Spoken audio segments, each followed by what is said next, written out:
শুক্রবার রাতে যখন ঘড়ির কাঁটা 9টা পার হয়েছে, মেঘলা আকাশ, দফায় দফায় বৃষ্টিও হচ্ছে, রাত 9:15 নাগাদ হঠাৎ কাটোয়া 1 ব্লকের কোশিগ্রাম পঞ্চায়েতের রাজুয়া গ্রাম তীব্র বিস্ফোরণে কেঁপে ওঠে।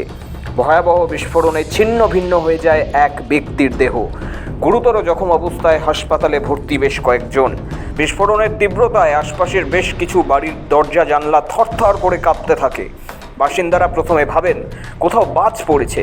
আতঙ্কিত মানুষজন দৌড়ে বেরিয়ে আসেন রাস্তায়। তারপরই নজরে আসে একটি বাড়ি থেকে কালো ধোঁয়া উঠছে।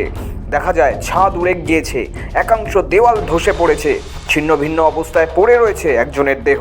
খবর পেয়ে ঘটনাস্থলে পৌঁছয় পুলিশ। বাড়ির ভেতর থেকে উদ্ধার হয় ঝলসে যাওয়া একটি দেহ। পুলিশ সূত্রে জানা গিয়েছে, মৃত ব্যক্তির নাম বরকত শেখ, বাড়ি নানুরের অন্তর্গত শেয়ালা গ্রামে। ওই বাড়ি থেকেই গুরুতর আহত অবস্থায় উদ্ধার হন আরও এক ব্যক্তি, তার নাম তুফান চৌধুরী। জানা গিয়েছে ওই বাড়িতে বোমা তৈরি চলছিল, সেই সময় বিস্ফোরণ ঘটে। বিস্ফোরণের জেরে ঘটনাস্থলেই মৃত্যু হয় বরকত শেখের। বাড়িতে মহরম খেলতে গিয়েছে, মহরম খেলা করছে। বাড়িতে তো জানি না, মহরমে ছিলাম সব কটায়। আচ্ছা, তার মধ্যে কি হয়ে জানে। এসব নিয়ে যখন তদন্ত চলছে, তখনই প্রকাশ্যে এসেছে চাঞ্চল্যকর তথ্য। বিস্ফোরণের ঘটনায় গুরুতর জখম তুফান চৌধুরী 10 দিন আগেই জেল থেকে ছাড়া পেয়েছিলেন। স্থানীয় বাসিন্দাদের দাবি, অপরাধ জগতের চেনা মুখ তুফান ফিরে এসেই ফের নিয়ন্ত্রণ নিতে চেয়েছিল এলাকায় চলা বালি খাদানের কারবারে। আর তার জন্যই নাকি বীরভূমের নানুর থেকে কয়েকজন কারিগর এনে রাজোয়ার এক পরিত্যক্ত বাড়িতে গোপনে বোমা বাঁধছিল। আচমকাই সেই বাড়িতে বিস্ফোরণ, ছিন্ন ভিন্ন হয়ে মৃত্যু বরকত শেখ নামে এক যুবকের। বিস্ফোরণের জেরে তুফান নিজেও গুরুতর জখম। গ্রামের পাশ দিয়ে বয়ে চলেছে অজয় ও ভাগীরথী নদী। নদীর বালি ঘিরেই সক্রিয় একাধিক চক্র। চুরপুনি ঘাটে সরকার অনুমোদিত বালি তোলার পাশাপাশি চলে অবৈধ কারবার। অভিযোগ, এই চক্রের সঙ্গে ঘনিষ্ঠ সম্পর্ক ছিল তুফানের। এই ঘটনায় সরাসরি পুলিশকে কাঠগড়ায় তুলেছেন কাটোয়ার তৃণমূল বিধায়ক রবীন্দ্রনাথ চট্টোপাধ্যায়। হ্যাঁ, যেটা ঘটনা যে ওদের লক্ষ্য তো আমরাই, আমার ওপরও হামলা হতে পারে বা আমাদের কোনো বিশিষ্ট কর্মীদের ওপরও হামলা হতে পারে, এবং সেই লক্ষ্যেই ওরা বোমা বাঁধছিল। জঙ্গল শেখদের একটা পরিকল্পনাই ছিল মহরমের পর কাটোয়ায় ঢুকে আবার দখল নেওয়া, মানুষের অত্যাচার করা এবং যে কোনো সময় আমাদের পার্টি অফিসে আক্রমণ করা, আমাদের উপর আক্রমণ করা বা আমাদের অন্য কোনো কর্মীদের উপর আক্রমণ করা, এটাই টার্গেট ছিল। হ্যাঁ, তুফান চৌধুরী জঙ্গলের সঙ্গেই ছিল। এর আগে আমরা একটা তথ্য থেকে জানতে পারলাম যে ওরা খাগড়াগড়ে ছিল, সেখানে তুফান চৌধুরী ওদের সঙ্গেই ছিল এবং সেটা বেশি দিনের কথা নয়, 10-15 দিনের মধ্যে ঘটনা ঘটেছে।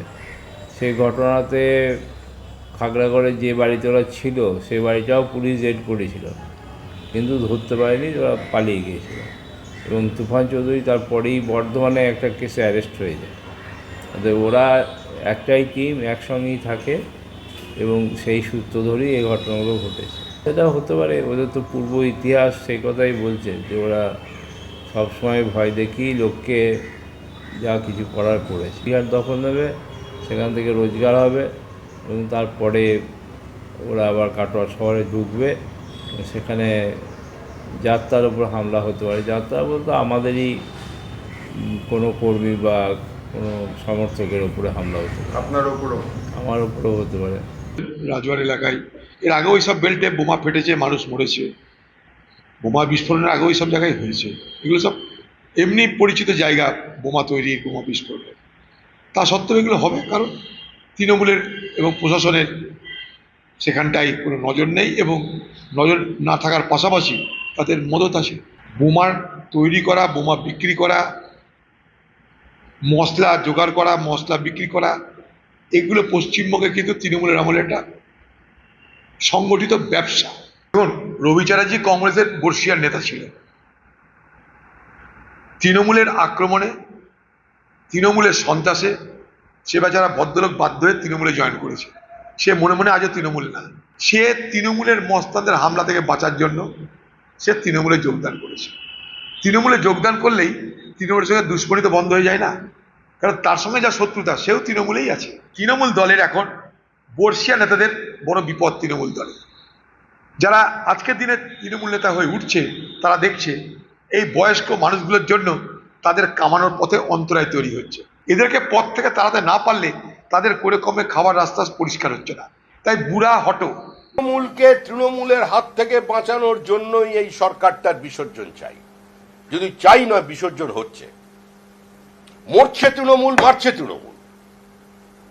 আপনি যে কটা রাজনৈতিক খুন হয়েছে গত 3 বছরে হিসাব করুন, বেশি দূর যেতে হবে না। আপনি তপন দত্ত থেকেও যদি আজ পর্যন্ত হিসাব করেন, প্রত্যেকটি ঘটনায় তৃণমূলের যারা খুন হয়েছে তাদের পরিবারের মূল দাবি হচ্ছে সিবিআই তদন্ত চাই এবং অভিযোগের তীর তৃণমূল কংগ্রেসের দিকে। তৃণমূলই তৃণমূলকে মারছে, তদন্ত করছে। এবং বেশ কিছু ঘটনা আমরা দেখেছি, অন্য রাজ্য থেকে ক্রিমিনালরা ঢুকে তৃণমূলকে অ্যাটাক করছে বা বাংলাকে বদনাম করার জন্য কোনো ঘটনা ঘটাচ্ছে। এটা আমরা একাধিকবার দেখেছি যে এইসব ক্রিমিনালকে অন্য রাজ্য থেকে শেষে ধরে আনতে হয়েছে। ফলে পুলিশ নিশ্চিতভাবে তদন্ত করছে, তার আগে কোনো রাজনৈতিক মন্তব্য বলতে পারে। এবার কাউকে যদি তৃণমূল আগে থেকে বহিষ্কার করেই দিয়ে থাকে তাহলে তো বোঝাই গেল যে সে তৃণমূলের নয়। জানা গিয়েছে হাসপাতালে মৃত্যুর সঙ্গে পাঞ্জা লড়ছেন তুফান চৌধুরী। বেঁচে ফিরলে বিস্ফোরণ ও বারুদ মজুত নিয়ে তাকে জিজ্ঞাসাবাদ করা হবে। শুক্রবার রাতের বিস্ফোরণের পর গ্রামের বাসিন্দাদের মধ্যে আতঙ্ক আরও বেড়েছে। এলাকা দুষ্কৃতিমুক্ত করতে প্রশাসন কী পদক্ষেপ করে এখন সেটাই দেখার। সুজয় ভট্টাচার্যের রিপোর্ট, সময় কলকাতা।